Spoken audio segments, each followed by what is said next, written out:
Welcome. This is going to be a full-blown Power BI tutorial on source control, a complete end-to-end solution. If you're wondering anything about source control, you're going to learn it in this. So let's go through this list of items here. This is going to be the chapters of this video. So skip to certain spots as you see fit.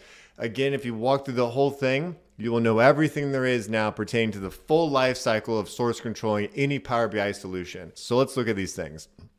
We're going to first install Visual Studio Code, which is going to be the IDE essentially for using source control. We're going to install Git. We're then going to create a repository in GitHub. This is going to be the place in GitHub where we're going to store our files. We're going to install various VS Code extensions that are going to allow us to more easily work with Git. We're then going to connect that repo using VS Code. We're going to connect to it, form the link. We're then going to clone the repo folder onto our local machine using VS Code. Then we're going to have a lab where we're going to have a data set, and we're going to take that data set and put it into the repo. We're going to enable the needed preview features to use source control. We're then going to create a PBIP file, and I'm going to go through the PBIP file structure as well. That's going to be the essence, the key of source controlling the artifact generation. We're then going to stage, commit, and sync changes like you would if you were doing a developmental lifecycle. We're then going to make a change to that file, resync it, look at the change differences in VS Code, confirm it, commit it, and merge it. We're then going to look at the Power BI service and set up the needed admin settings to use Git with your Power BI service. We'll then configure a workspace to use Git Integration, and then finally sync this repo to the workspace, promoting changes all the way to the workspace. That might sound like a lot, and because it is.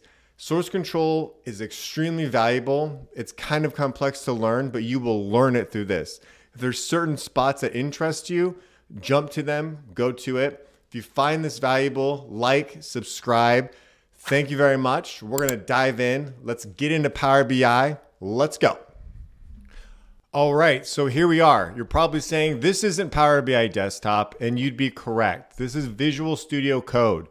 So for source control, there's going to be a set of components, and you will learn what these are through this video. It will not be complicated. It may look complicated now, but I will talk you through all this stuff.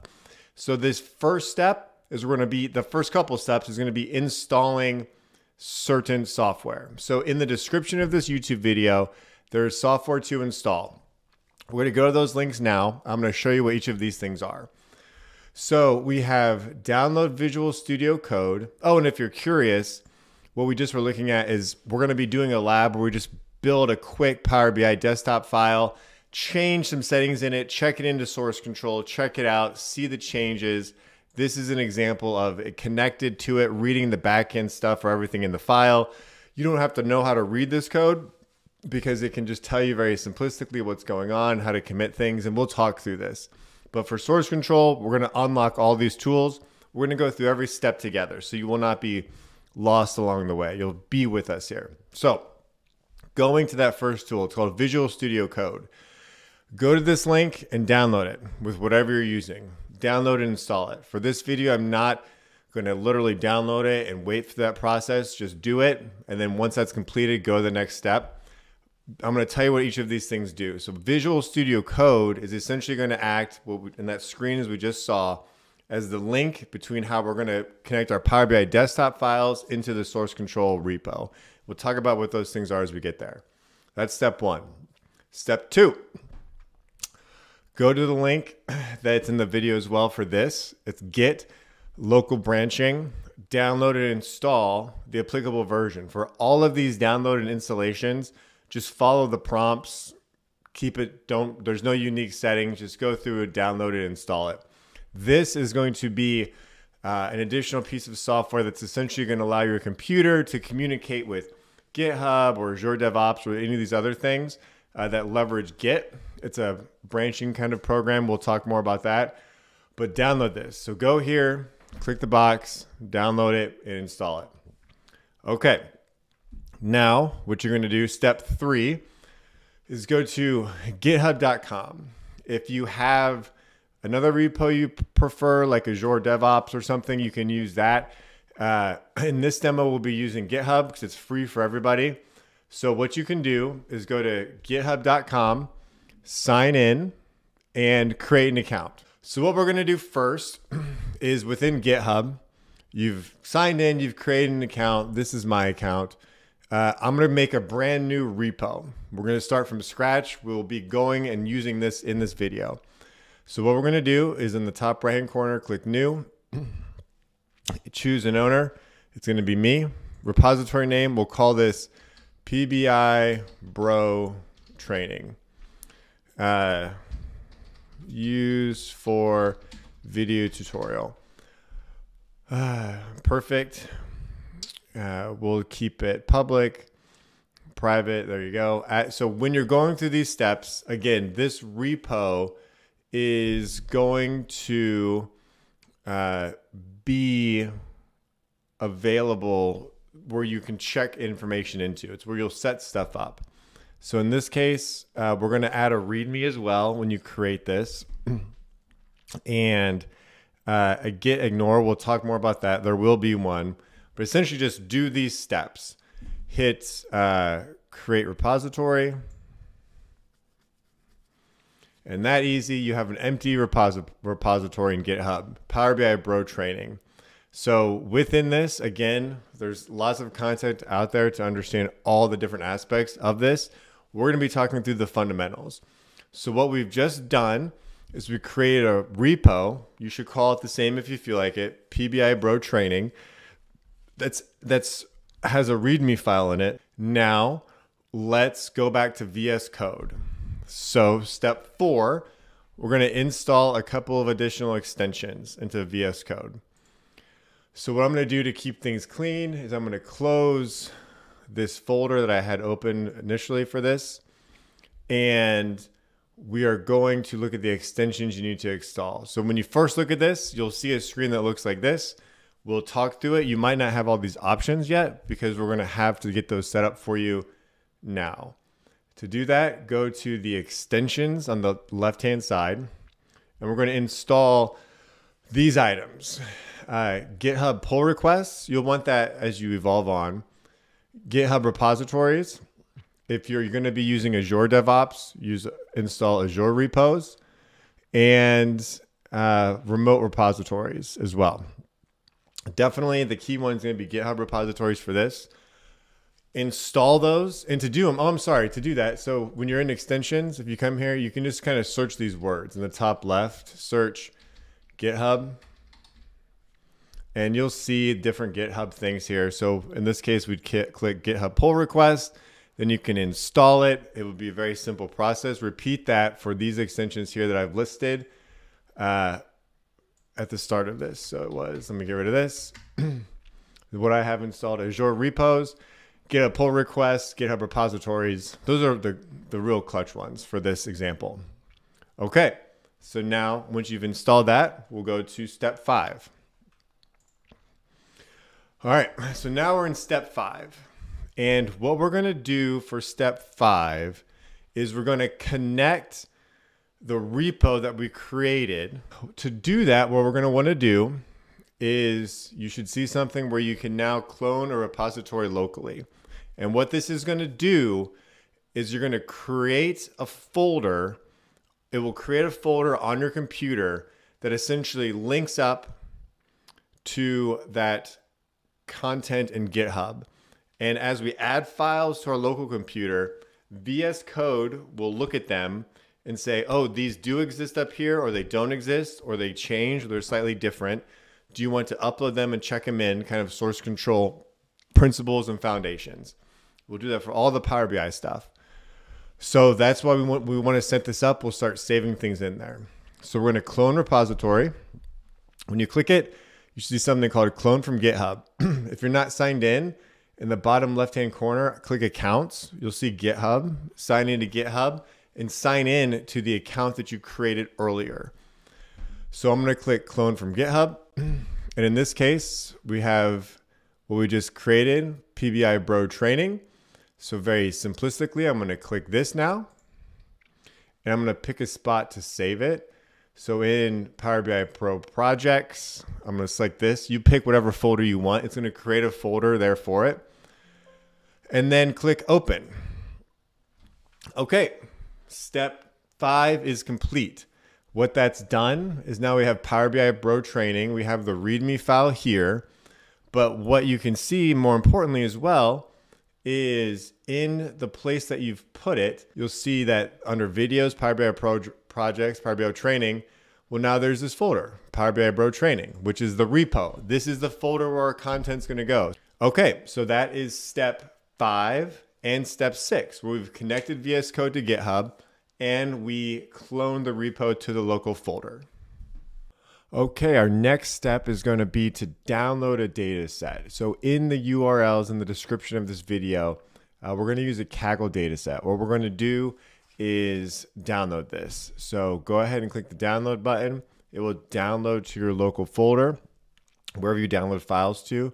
Then the first step you're going to do is take this data set, unzip it. There'll be a file called AMZN CSV and just drag it into your repo. What I mean by that is on your local computer, you have that folder that we created. And after you drag and drop this CSV file to that folder, open up VS Code, you should see it in green. What this is doing is it's showing that there's a file there and it's currently untracked. So this is going to be the first process for checking something in. Because again, we created the repo. I just dropped the CSV file into it, and now we're going to check in that file.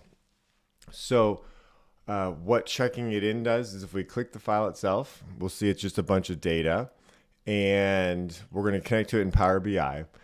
But what we can do is right next to this on the left-hand side is the source control section of VS Code. And this is always going to show the changes. So there's pretty much a routine process that you follow of when you're ready to check something in, you stage it. And this just means it's about to commit it to that GitHub repo. Enter a comment, dataset check-in, hit commit. And so it's committed. And now what that means is that change is ready to be synced into the repo. And there's branching strategies. That's kind of the part 2 of source control. So we'll worry about branching strategies in the future, but we'll just keep using main, what's set up there as we get the foundation set up. So I'm going to click sync changes. And now it's literally syncing this data into the repo of in Git that we just created. So that is all set up for that. And now let's go through the process of the next step, which is going to be to ensure the preview features are enabled in Power BI Desktop. So we're in Power BI Desktop, and what you're going to want to do is go to File, Options, and Settings, and you'll get to a screen that looks like this. Now what you're going to want to do is ensure that these preview features are enabled. These are critical. They're mandatory for being able to use source control in its fullest. Power BI Project File Save option, enable that. Store semantic model using TMDL format, check that. Store reports using enhanced metadata, PBIR report, and check that. There will be links if you're curious to see the file structures that you can click here. We'll talk about it in this video as well. So now you've enabled that. Great. Let's move to the next step. And what we're going to do is create a PBIP file, create the lab file we're going to use. So the first step you're going to do is go to get data from Excel and now navigate to that, or CSV actually, and now navigate to that file you just downloaded in your local repo. It should look like this. It will be in the Power BI Pro training repo that we created, which is just that local folder. So you'll click it, click open. And here's the data. This isn't going to be so much of a transform data, so let's just load it in. We're going to load this data in and create a very basic model first. So what I'm just going to do is I'm going to click date and I'll click high and make a line chart. Again, this is just about creating the basic foundation of this stuff. Now let's talk about the next step, the new PBIP file structure, or the fully unlocked, because it's been around for a little bit, but it's fully usable now. So What I'll use are additional links that are actually the links from that options folder, but let's just kind of start by looking at some of the content. So PBIP files at a high level, they're going to enable you can look through these examples, but we're going to save it as a PBIP, this file. After we do that, it's actually going to split it out. It's going to take this file, and in that Azure repo that we created, the local folder, just a local repo, it's going to split it out by a report section and a semantic model section and a git ignore. We talked about that before. Again, we'll go through these files once we connect to it. And then after you save it, what it's doing is it's creating all these JSON files so you can check that content in. It doesn't actually check in your data, but it checks in the content of the JSON files. And you'll see this in action as we go through it, but check this link out. The next one is the semantic model or PBIR file. This is the newer one. And this is just going to show kind of how that data is organized. We're going to look at an example so you'll see it, but read through this. And then is finally the TDML or TMDL. This is going to explain the details for the logic of the TMDL file. Sorry. But again, you don't have to read this because you'll see changes. It's just important to understand that there's going to be this kind of setup, and it breaks down what used to be a PBIX file that many of us are used to seeing. Now we're going to save this as a PBIP, and after we save it, we're going to see all these different folders, and within them there's going to be lots of content, and that's how it can be used in source control. So we're going to go back to here, and now we're going to save this as a PBIP, not a PBIX, and we're going to save it in that local repo folder that we did. Let's do that now. Okay, so here we go. I just saved this file as a PBIP, and now in your local folder, the repo that we've connected in VS Code that we called PBI Bro Training, you should now see a couple of different things. First is the data set that we placed in there a few steps ago, which we're connected to in Power BI. We'll see then Amazon Analytics, which is a Power BI desktop project file now, and then the additional folder structures that contain more content of the file itself. You've saved that. That's perfect. Good job. Now let's review it in VS Code. So let's go back to VS Code. And now just like what we did before, on the left-hand side, because the repo and the folders are all synced up, if we come back to this source control spot, now we're going to see all the changes. So it's a lot of use or untracked changes that need to be added. And so what we can see from this file structure is that now it's actually connecting to it. We have those folders, the semantic model folder, the report folder. Everything being green means it's just untracked. It needs to be added. It needs to be checked in. It's new. And we can click on these objects in here, which is very nice. And we can then look at them if we choose to. So you can see what those are. But more importantly, and we'll do this with the next step as we do a change, we have the commit section, and this is going to show everything that we're going to be adding. So when you do this, make sure you have this split screen on the top right selected, because it's going to show you the before and the after. In this case, nothing was there before, so it's always going to be a whole bunch of green. But you can see that it literally is calling the file or the details of the file out in all of these JSON files. And this is the raw code for it. So we're going to do the exact same process. We're going to check this into the repo. So I'm going to stage them, make a comment, new report, commit. And then you might have wanted to create a separate branch. If you do that, again, there's another video that I'll create on branching strategies. But for right now, we're just working with main. We're getting the feel of how to put things in and pull them back out. So we're going to sync these changes. Okay, good. And again, the key thing of source control is we're creating a repository. We can go back and pull changes. We can see how things were. But if you have a team of people, people can check out a report, work on it, check it back in. Managers can review or code reviewers can review the content to see what's changed. As an example, so let's say we have this now and we are going to we have to update it. You know, let's do the next step. We'll make some changes and then review those changes in VS Code. So let's say we're going to come here and I want you to make some changes as well. We'll go to the lines We'll change the color. We'll make the color this.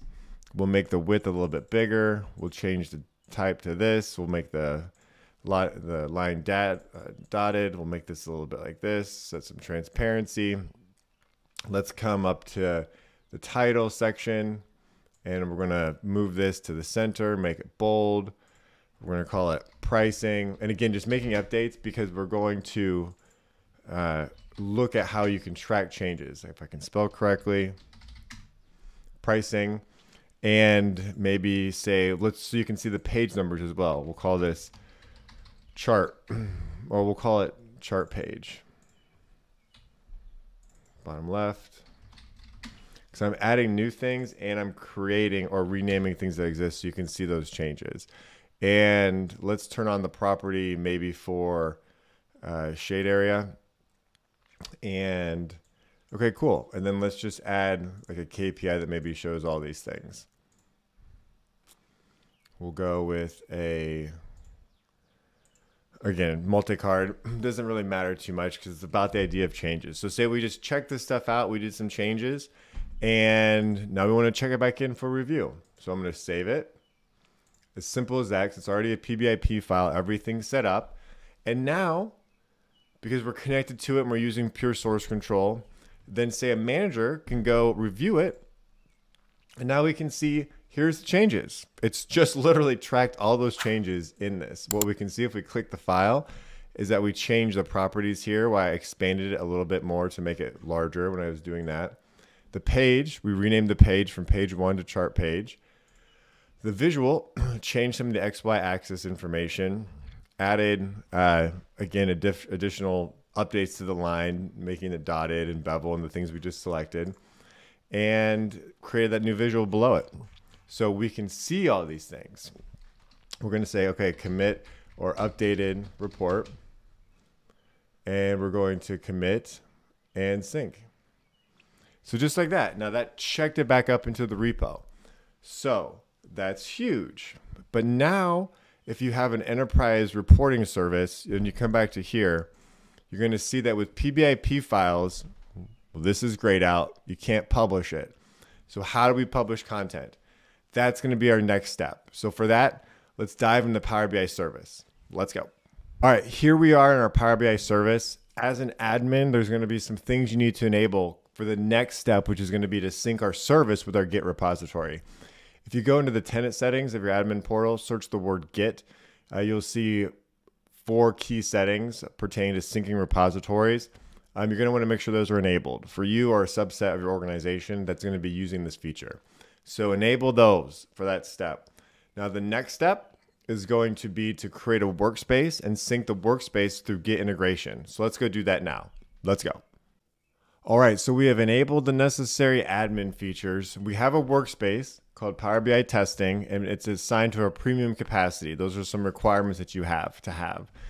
Then from that point, under workspace settings, we're going to go to Git integration.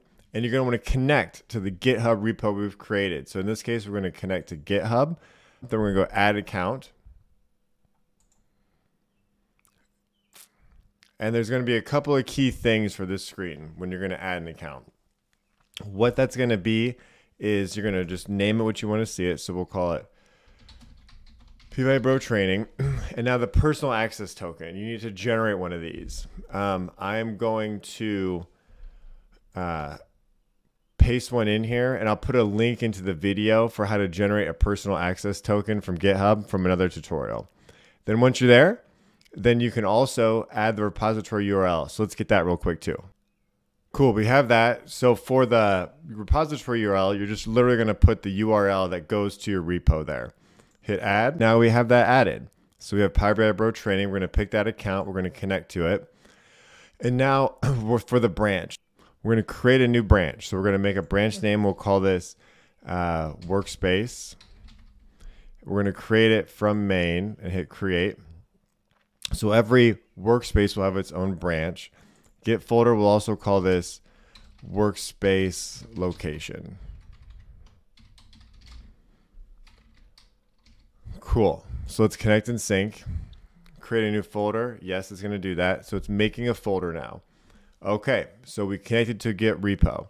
So now how do we go from our content, which was here, and publish it? All right, so what we're going to do is we just are going to sync now our VS Code. We're going to sync this up, and you can see now when we click the bottom left-hand corner, there's a branch. We just created that branch called workspace. So we're going to click it, and now we're connected to the workspace. So what we're going to do is very simply sync this up. And what you'll see now in the folder you've created is a folder called workspace location. And so all we need to do now is save the file in this location. What that looks like is when we come back to here, we're going to go to File, Save As, and just like previously, we saved it in the PBI Bro training location, which is the core repo. So now we want to put it into the workspace. We open up the workspace location and save it right there. This will save, and now we go back to VS Code, and we're going to see that there's new files for all everything we've created. We're going to say adding to workspace. We're going to commit these and sync changes to the workspace branch. This is going to process, and then after it processes, when we come back to our Power BI service, if we refresh this, boom, source control, 2 things. We can click it, and there it is, Amazon Analytics, update all. Boom, and it's all synced up. So now this is something that your organization can do to deploy code for Power BI, all the way from the developer we were looking at and reviewing changes to now deploying an actual content to the service. This is the full source control solution. You can keep repeating this process as needed. I hope you found this video helpful. Leave me any questions or comments. Please subscribe if you want more information that will keep you in the loop with everything. Thank you very much. Have a good day. Bye.